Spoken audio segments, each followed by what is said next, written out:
Hai semua, di sini saya akan menjelaskan 3 metode ekstraksi pada cair. Yang pertama adalah metode maserasi adalah perendaman bahan padatan seperti bunga, daun, biji atau rempah dalam sebuah pelarut. Dalam sebuah pelarut yang hanya menggunakan suhu ruang tanpa sebuah pemanasan sehingga senyawa aktif dari bahan padat larut secara perlahan ke dalam pelarut.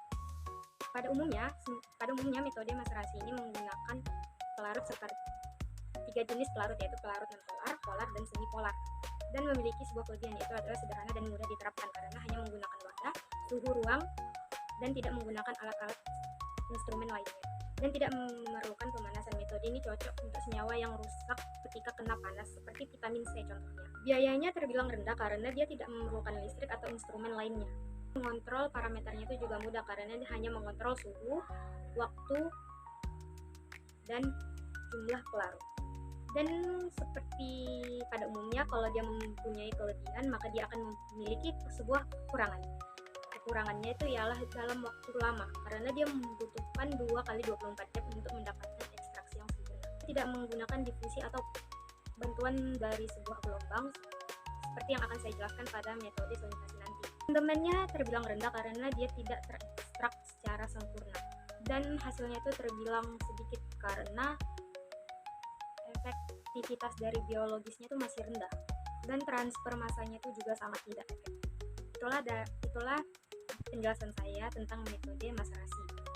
Sokletasi adalah sebuah metode ekstraksi pada cair yang menggunakan kontinu atau instrumen alat seperti sokletasi. Pada metode ini, padatan atau sampel dimasukkan dalam kantong atau sebuah didal selulosa yang diekstrak berulang kali menggunakan panas hingga menguap dan mendidih.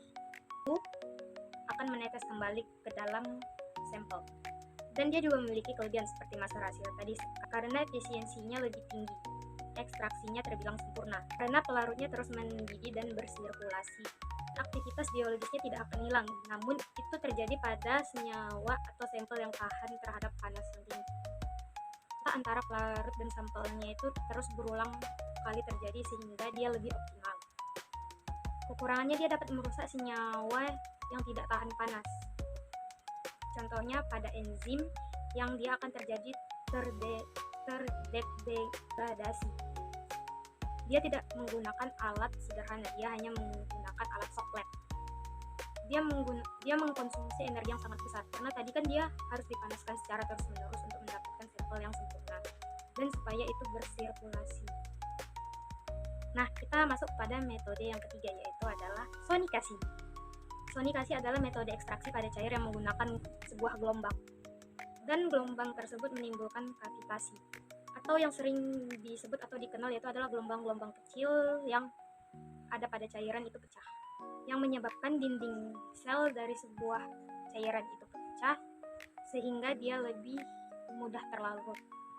Dia memiliki kelebihan seperti dia lebih efisien karena adanya sebuah kavitasi tersebut yang membuat ekstraksi itu lebih cepat keluar. Waktunya itu sangat singkat, dia bisa dalam hitungan menit, jam, dia tidak berhari-hari seperti ekstraksi maserasi.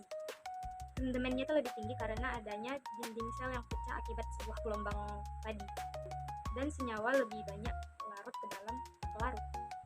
Dan dia masih terbilang relatif aman ya, karena dia itu tidak menggunakan suhu yang terlalu tinggi sehingga cocok untuk senyawa yang mudah larut atau rusak, sehingga dia cocok untuk sebuah senyawa yang mudah rusak jika kena panas.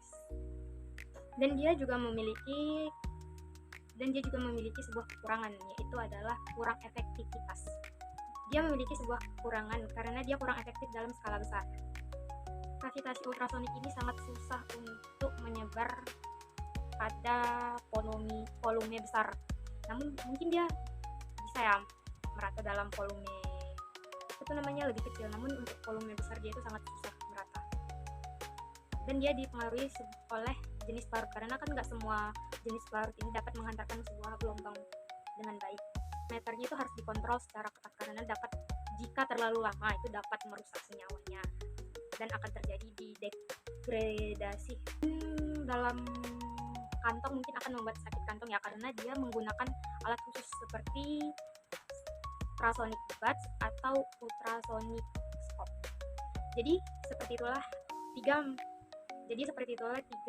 jadi begitulah penjelasan saya tentang 3 metode ekstraksi pada cair. Mungkin masih banyak kurangnya karena saya juga masih belajar dan saya juga masih mencari-cari tahu tentang itu, jadi saya hanya bisa menjelaskan sekian.